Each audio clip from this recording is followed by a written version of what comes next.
दोस्तों, स्वागत है आपका हमारे चैनल में। तो आओ आज आपको एक ऐसी कहानी की तरफ ले चलते हैं, ऐसी माँ के चमत्कार की तरफ ले जाते हैं जो आपने कभी ना सुनी होगी ना देखी होगी, पर ये एक सच्ची घटना पर आधारित है। तो हम चलते हैं माँ के उस चमत्कार की ओर, जहाँ माँ ने ऐसी कृपा करी कि उसके बाद से उस गांव में कभी भी बुरी शक्तियों का वास नहीं हुआ और उसके बाद उस गांव में हमेशा सब अच्छा ही हुआ और उस चमत्कार का लाभ उस गांव के हर एक व्यक्ति ने लिया। तो आओ शुरू करते हैं। एक समय की बात है, पूर्वी भारत के एक सुदूर गांव कृपालपुर में, जहां कभी हरियाली और समृद्धि का वास था, अब केवल भय, भूख, मरी और बीमारियां शेष रह गई थी। वर्षों से सूखा, महामारी और रहस्यमयी मौतों ने इस गांव को अभिशप्त सा बना दिया था। लोग एक एक कर गांव छोड़ने लगे थे। जो बचे थे उसके चेहरे पर सिर्फ असहायता और पीड़ा थी। गांव के बाहर एक प्राचीन काली मंदिर था जिसे अब कोई नहीं जानता था। कहते थे वहाँ देवी रुष्ट हो गई थी, लेकिन यह भी कहा जाता था जब सब छूट जाता है तब माँ काली ही पकड़ती है। कृपालपुर के लोग अब अंधविश्वासी और दुख में इतने घिर चुके थे कि दिन भर केवल बुरी घटनाओं की चर्चा होती थी। किसी की बेटी अचानक बीमार पड़ जाती, किसी किसान का खेत जलकर राख हो जाता, बच्चों को रात में डरावने सपने आते और अक्सर कोई ना कोई व्यक्ति बिना किसी कारण के मृत पाया जाता। गांव के बुजुर्ग रामचरण बाबा कहते थे, ये सब माँ की अवहेलना का परिणाम है। वो मंदिर जो कभी शक्ति का केंद्र था आज वीरान पड़ा है। माँ को भुला दिया गया है, लेकिन लोग अब भरोसा ही खो चुके थे।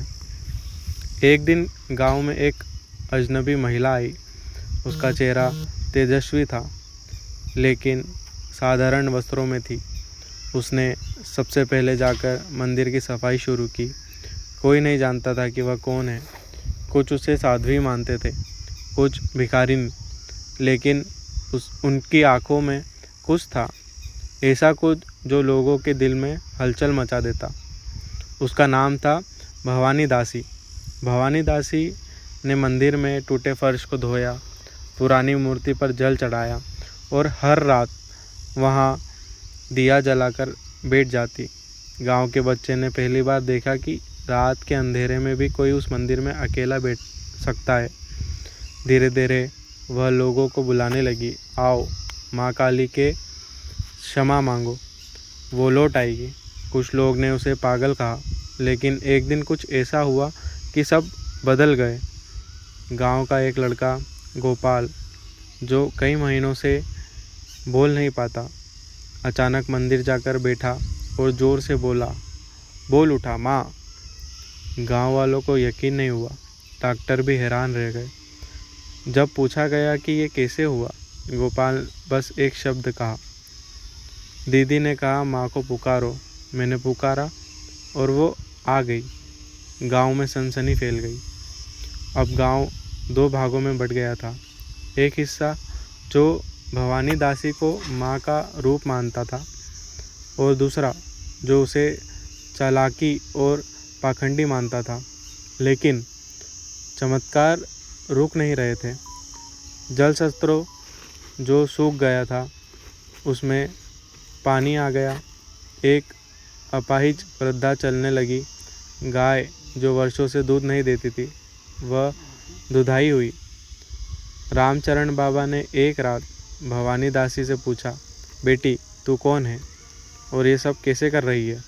भवानी दासी मुस्कुराई और बोली, बाबा, जब भक्त बुलाना भूल जाते हैं तब माँ खुद किसी रूप में आ जाती है।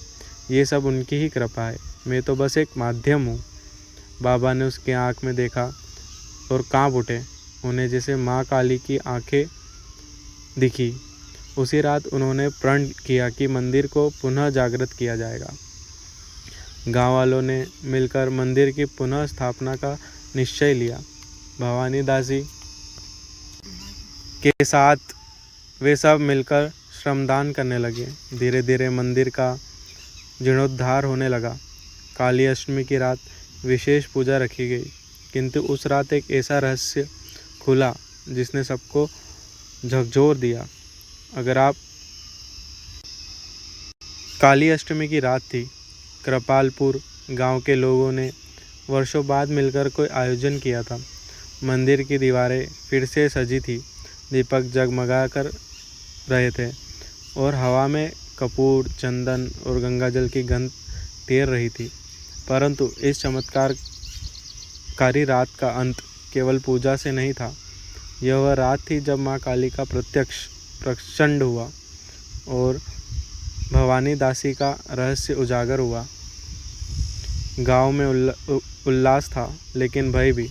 कुछ लोग अब भी विश्वास नहीं कर पा रहे थे कि इतने वर्षों के सूखे बीमारियों और मौतों के बाद यह एक सामान्य दिन नहीं था। हर कोई जानता था कुछ बड़ा होने वाला है। भवानी दासी ने गांव वालों से कहा, आज रात माँ आएगी, लेकिन जो अंधविश्वास, पाप और भय भीतर है उसे पहले जलाना होगा। कोई छिपा पाप बचा तो माँ न्याय करेगी, दया नहीं। यह सुनते ही कुछ चेहरे पर चिंता छा गई। गांव का मुखिया चौधरी रघुवीर, जो बाहर से धार्मिक दिखता था लेकिन भीतर से भ्रष्ट, बहुत घबरा गया। रात के ठीक 12 बजे महापूजन प्रारंभ हुआ। भवानी दासी ने काली महायंत्र, लाल फूल, सिंदूर और बलि प्रथा की तैयारी के साथ आरती प्रारंभ की। मंत्रोच्चार से पूरा वातावरण कंपन करने लगा। मंदिर में उपस्थित सभी लोग ध्यान में चले गए। भवानी दासी की आवाज़ गंभीर हो चुकी थी। वह माँ के 108 नामों का उच्चारण कर रही थी। जैसे जैसे मंत्र आगे बढ़े, लोगों के मन में गहराई से भाव उतरने लगे। तभी अचानक तेज हवा चली, दीपक बुझने लगे और घंटियाँ अपने आप बजने लगी। उस भयावह लेकिन दिव्य क्षण में भवानी दासी ने आंखें मूंद ली और जमीन पर बैठ गई। अचानक उसकी देह से प्रकाश निकलने लगा। उसके मस्तक पर त्रिनेत्र प्रकट हुआ और स्वर बदल गया। अब उसमें वो स्त्री नहीं थी, वह माँ स्वयं थी। कौन कौन है जिसने मेरा नाम पाखंड फैलाया? कौन कौन है जिसने भूखों का अन्न छीना? गांव के लोग कांप उठे। चौधरी रघुवीर डर के मारे जमीन पर गिर गया। उसकी आंखों के सामने वह सब आने लगा जो उसने वर्षों तक छिपाया था। गरीबों की ज़मीन हड़पना, सूखे के नाम पर अनाज चुराना और मंदिर का सोना चुराकर बेचना। माँ की ज्वालामुखी दृष्टि उस पर पड़ी और वह चीखने लगा, माफ़ कर दो, मैंने नहीं जाना कि माँ देख रही है। माँ का स्वर गंभीर था। मैं मौन थी, लेकिन अब न्याय का समय है।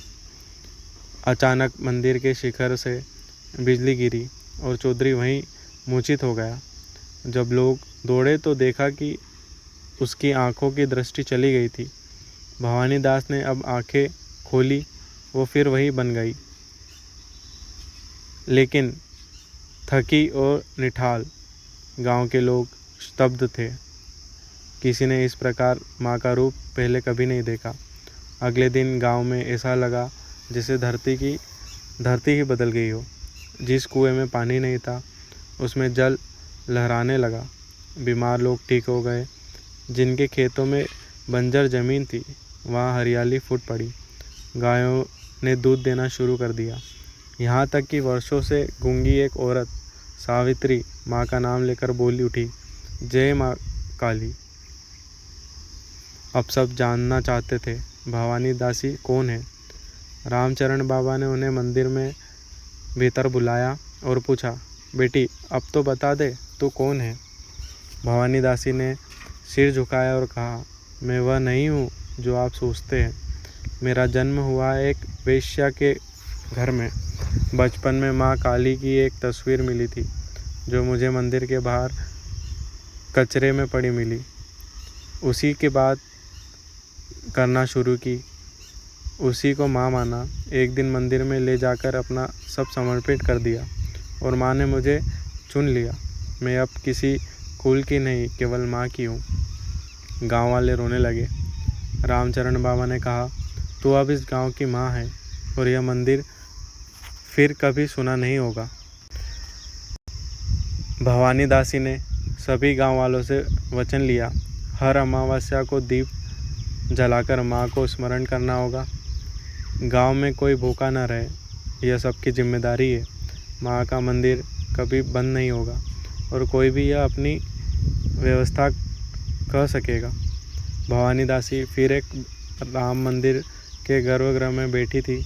उन्होंने माँ की मूर्ति के सामने झुकते हुए कहा, अब बताओ माँ, अगला संदेश क्या है। तभी उन्हें एक आवाज़ सुनाई दी, तू अब इस गांव की नहीं रही, तुझे चलना है इस नगर की ओर, जहां मेरा नाम केवल व्यापार बन गया है। भवानी दासी ने मुस्कुराकर कहा, जैसे आदेश माँ। कृपालपुर गांव में चमत्कार के बाद भवानी दासी को माँ का नया आदेश मिला। अब उस नगर की ओर बढ़ी जहां मेरा नाम केवल व्यापार बन गया है। भवानी दासी अब एक साधारण महिला नहीं रही, वह अब स्वयं माँ काली की कृपा रूपी प्रतिनिधि बन चुकी थी। उसका अगला पड़ाव था कालीनगर, एक ऐसा शहर जहाँ देवी के भव्य मंदिर है पर उनमें भक्ति नहीं, दिखावा है। जहाँ यज्ञ होते हैं पर यजमान पापी है और जहाँ माँ का नाम केवल दान पेटियों की संख्या बढ़ाने के लिए लिया जाता है। कालीनगर दिखने में एक समृद्ध शहर था। वहाँ 4 बड़े मंदिर थे, सभी माँ काली को समर्पित, लेकिन किसी में भी सच्ची साधना नहीं थी। पंडे अमीरों को दर्शन के लिए विशेष द्वार से ले जाते और गरीबों को भगाते थे। माँ की मूर्ति के सामने दान का ढेर लगता, लेकिन भूखे को एक रोटी भी नसीब नहीं होती। पूरे नगर में काली महोत्सव की तैयारी चल रही थी, जिसे नगर के सबसे धनी व्यक्ति राय साहब हर साल करवाते थे। पर यह आयोजन भक्ति से ज़्यादा दिखावे और राजनीतिक गठजोड़ का मंच बन गया था। भवानी दासी साधारण वेश में सिर पर लाल कपड़ा बांधकर शहर में पहुंची। जिन्होंने पहले सबसे पुराने मंदिर देखा, शमशान काली मंदिर, जहां कहा जाता है कि एक समय माँ स्वयं प्रकट हुई थी, लेकिन अब वहां कांच की दीवारें थी, गार्ड खड़े थे और टिकट सिस्टम था। एक गरीब औरत जो उसने बेटे के लिए माँ से प्रार्थना करना चाहती थी, उसे अंदर नहीं जाने दिया। भवानी दासी ने कहा, ये कौन सा नियम है, माँ के दरवाजे सबके लिए होते हैं। गार्ड हंस पड़ा, यहाँ तो पैसे वालों की माँ बैठती है। राय साहब, जो शहर के सबसे बड़े व्यापारी थे, काली महोत्सव के मुख्य आयोजक थे, उन्हें जब खबर मिली कि एक फकीर मुन्ना स्त्री मंदिर के नियमों का विरोध कर रही है, तो उन्होंने भवानी दासी को अपने बंगले पर बुलाया। भवानी दासी गई। सामने सोने की मूर्ति, दान पेटियाँ और सजी हुई माँ की तस्वीर थी। राय साहब ने कहा, आपको अगर कुछ सेवा करनी हो तो मेरी संस्था में जुड़ो। आपको वेतन मिलेगा, गाड़ी मिलेगी और माँ की सेवा भी। भवानी दासी मुस्कुराई और बोली, सेवा वह नहीं जो दिखावे के लिए हो, और माँ वह नहीं जो सोने में बंद हो। माँ शमशान में निवास करती है, अंधेर में उजाला लाती है, तुम्हारी तस्वीरों की कैद में नहीं आती। राय साहब भड़क उठे, तुम कौन होती हो माँ को मुझसे समझाने वाली? भवानी दासी का चेहरा गंभीर हुआ, मैं वही हूँ जिसे माँ ने भेजा है तुम्हें चेतने के लिए। समय है, बदल जाओ, वरना माँ खुद आएगी और फिर दया नहीं, सिर्फ न्याय करेगी। रात होते होते नगर में अजीब घटनाएं शुरू हुई। मंदिर के सोने के कपाट अपने आप बंद हो गए। बिजली केवल उन्हीं घरों में गई जहां दान की कमाई से पाप हुआ था। जिन व्यापारियों ने माँ के नाम पर ज़मीन हड़पी थी, उनकी नींद गायब हो गई। वे रात भर अजीब सपने देखने लगे। एक मूर्ति से रक्त बहने लगा। लोग भयभीत हो गए। राय साहब को रात में एक स्वप्न आया। माँ काली उनके कमरे में खड़ी थी, रौद्र रूप में, गले में खोपड़ियों की माला, हाथों में खप्पर। राय, मैंने तुझे बहुत दिया, नाम, सम्मान, धन, पर तूने माँ को व्यापार बना दिया। राय साहब चीख कर उठे। सुबह उठते ही उन्होंने देखा उनकी आंखों की रोशनी चली गई। डॉक्टर, तांत्रिक सब बुलाए गए, लेकिन कोई इलाज नहीं हुआ। लोग ने जब देखा कि राय साहब जैसे शक्तिशाली व्यक्ति पर माँ का प्रकोप आ गया है, तो मंदिरों के दरवाजे खोल दिए गए, टिकटें हटाई गई, विशेष द्वार समाप्ति हुई। साधारण जनता माँ के चरणों में लेटी। भवानी दासी ने मंदिर प्रारंभ में सबको एकत्र कर रखा था। माँ और बोला उन्होंने, माँ कोई व्यापार नहीं, कोई मूर्ति नहीं, कोई संस्था नहीं। माँ शक्ति है, न्याय है और करुणा है। जो उसका नाम लेकर अधर्म करेगा वह से हमको मिटा देगा। एक सप्ताह बाद राय साहब लाठी लेकर लेटे हुए भवानी दास के पास आए। आंखों में आंसू थे। माफ़ी मांगने आया हूँ, तुम सही थी, माँ सब देखती है। मेरी आंखें छीन ली ताकि मैं भीतर झांक सकूं। भवानी दासी ने उसकी लाठी को छुआ और आंखें बंद कर कहा, यदि सच्चा पश्चाताप है तो माँ दया करेगी। अगले ही पल राय साहब की आंखें खुल गई। वे फूट फूट कर रो पड़े। कालीनगर में अब एक नया अध्याय शुरू हुआ। सभी मंदिरों में भजन, अन्नदान और निस्वार्थ सेवा शुरू हुई। धनियों को सेवा के लिए नहीं, सेवा करने के लिए बुलाया गया। मंदिरों में गरीबों को चौपाल लगाने लगी। भवानी दासी ने कहा, माँ वही प्रकट होती है जहाँ सच्चा हृदय होता है। एक रात भवानी दासी अकेली बैठी थी। माँ की मूर्ति के सामने दिया रखकर उन्होंने पूछा, अब अगला संदेश क्या है माँ? माँ की आवाज़ आई, अब उस नगर चल जहाँ नाम तो मेरा है पर स्त्रियाँ अपमानित होती है, और जहाँ मेरी बेटियाँ खुद को दुर्बल मानती है। भवानी दासी अब माँ काली के आदेश पर एक ऐसे नगर की ओर बढ़ रही थी जहाँ स्त्रियाँ भय में जीती थी, बेटियाँ बोझ मानी जाती थी, और जहाँ देवी की पूजा तो होती थी पर उसी समाज में औरतों को अपमानित किया जाता था। माँ काली ने आदेश दिया था, जा भवानी, जहाँ मेरी बेटियाँ चुप है वहाँ तू मेरी आवाज़ बन। नंदीपुर एक शांत, सुव्यवस्थित नगर था। बड़े बड़े स्कूल, कॉलेज, दफ्तर, मंदिर और बाजार थे, लेकिन इस बाहरी सजावट के पीछे छिपा था एक गहरा अन्याय। स्कूलों में लड़कियां कम थी, दफ्तरों में उन्हें काम तो मिलता पर सम्मान नहीं। मंदिरों में देवी की आरती होती थी पर घर में बेटी की आवाज़ दबा दी जाती थी।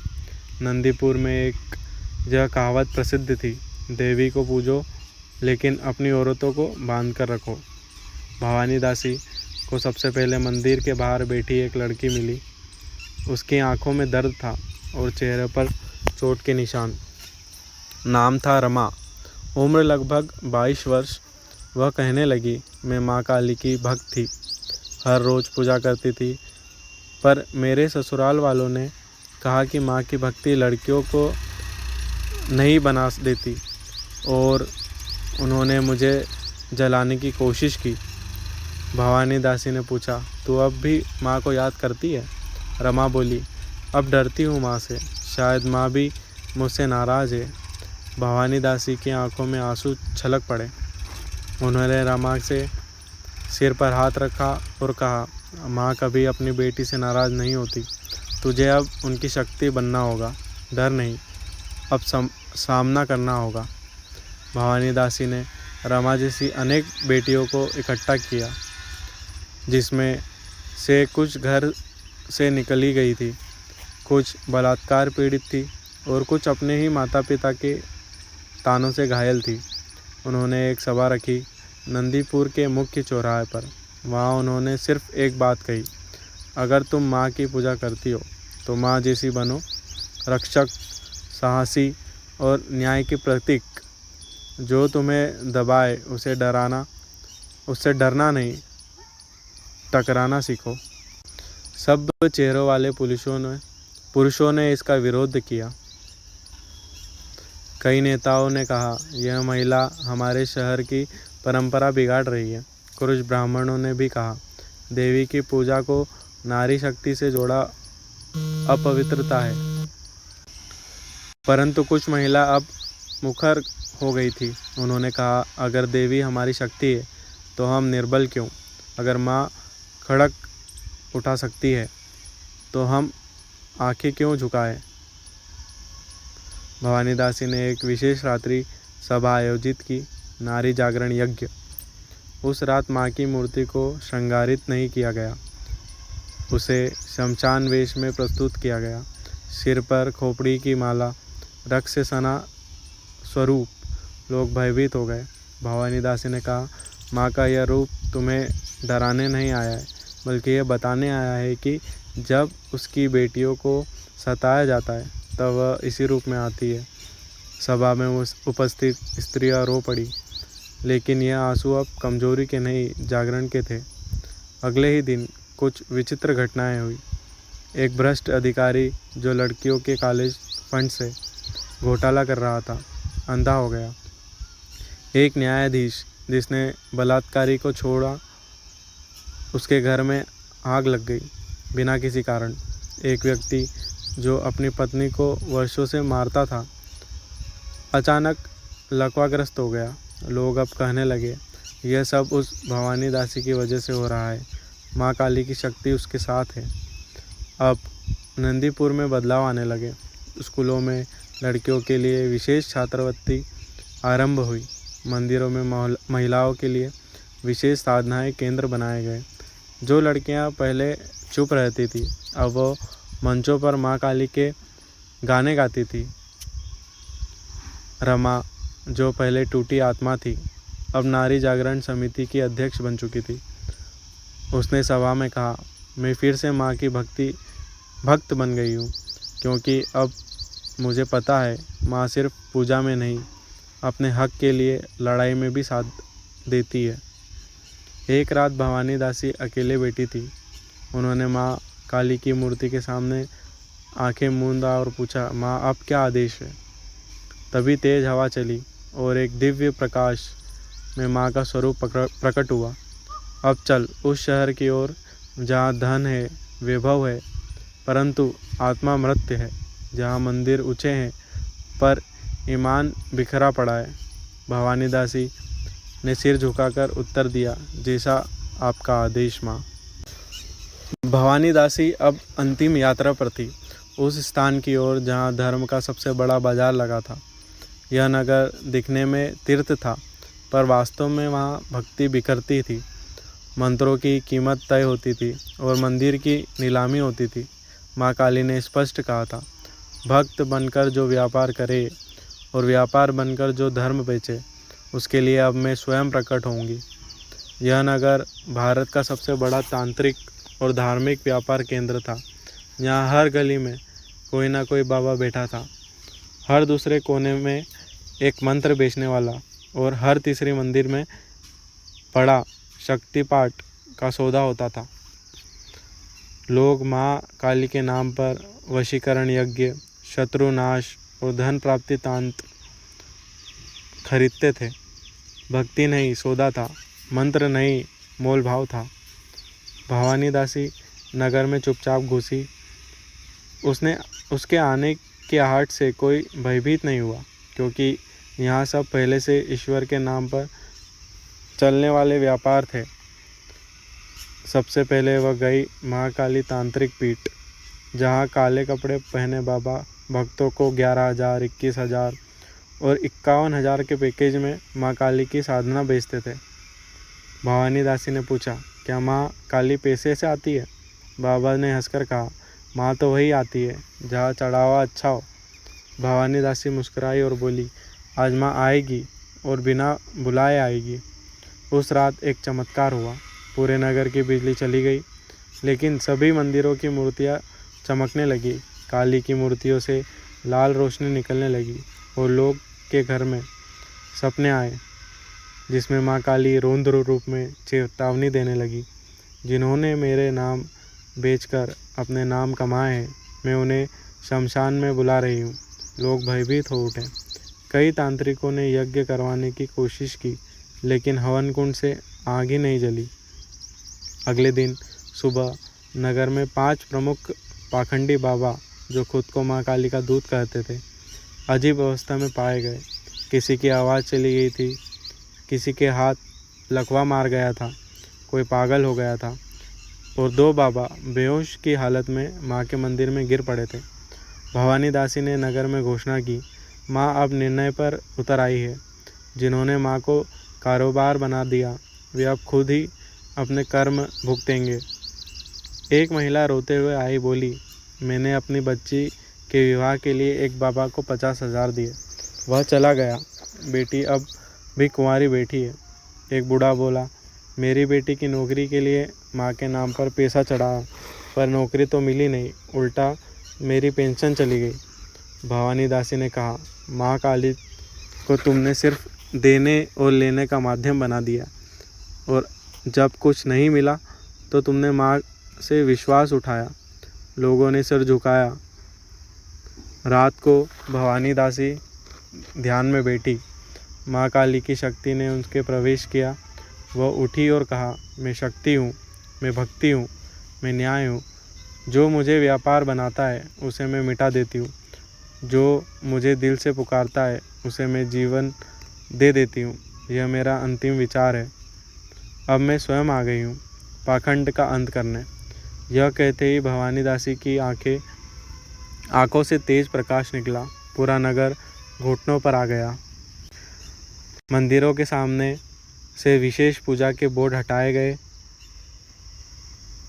मंत्र बिकने वाले स्टॉल बंद हो गए। प्रसाद पैकेट की जगह अब सच्चा प्रसाद, भूखे को भोजन बांटा जाने लगा।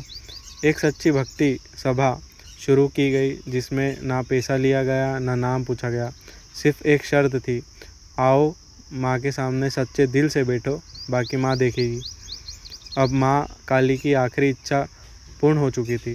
भवानी दासी ने माँ के चरणों में प्रार्थना की, हे माँ, अब क्या करूँ? माँ की आवाज़ आई, अब तू विश्राम कर। अब मेरे प्रत्यक्ष भक्तों के भीतर मैं स्वयं बोलूँगी। अब जब कोई अन्याय करेगा तो उसे जवाब देने कोई और नहीं, स्वयं भीतर की काली जाएगी। अगली सुबह भवानी दासी को लोगों ने मंदिर में अंतिम बार देखा। वह दीपक जला रही थी। फिर एक दिव्य प्रकाश में वह वहाँ से लुप्त हो गई।